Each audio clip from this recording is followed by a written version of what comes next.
அனைவருக்கும் வணக்கம். லக்னத்தில ஒருத்தருக்கு குரு இருந்தா, அது அதீதமான பலம் பெற்ற ஜாதகம்.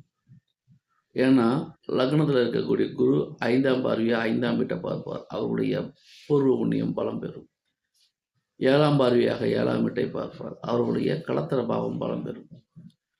9ஆம் பார்வையாக 9ஆம் வீட்டை பார்ப்பார். அவருடைய பாக்கியம் பலம் பெறும். அப்போ ஒரு ஜாதகத்தில பூர்வ புண்ணியம், பாக்கியம், களத்திர பாவம் வலிமை அடைந்தாலே அந்த ஜாதகருடைய வாழ்க்கை சூப்பராக இருக்கும் அப்படிங்கிறது நம்ம தெரிஞ்சுக்க வேண்டிய ஒரு விஷயம். இதை தவிர குரு பகவான் 9ஆம் வீட்டை பார்ப்பதும் அல்லது 9ஆம் வீட்டை இருப்பதும் மிகச்சிறந்த நல்ல பலனை ஜாதகருக்கு பெற்றுத்தரும்.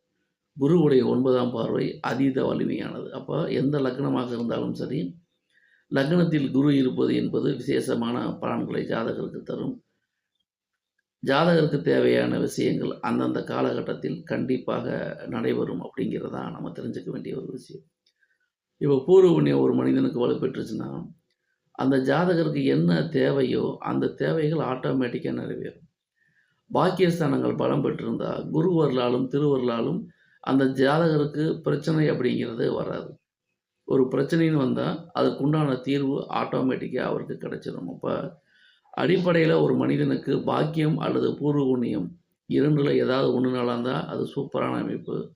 இரண்டுமே வலுவாக இருக்கிறதுங்கிறது அது அற்புதமான அமைப்பு. அப்போ லக்னத்தில் குரு அமைய பெற்றவர்கள் அனைவருக்குமே இந்த பாக்கியமும் பூர்வ புண்ணியமும் சிறந்து விளங்கும். ஜாதகருக்கு அந்தந்த நேரத்துக்கு என்னென்ன தேவையோ அந்த விஷயங்கள் தங்குதடை இல்லாமல் நடக்கும் அப்படிங்கிறது தான் நம்ம இந்த பதிவின் மூலமாக தெரிஞ்சுக்கிறது. லக்னத்தில் இருக்கக்கூடிய குரு பாதிக்கப்படாமல் இருக்க வேண்டும்.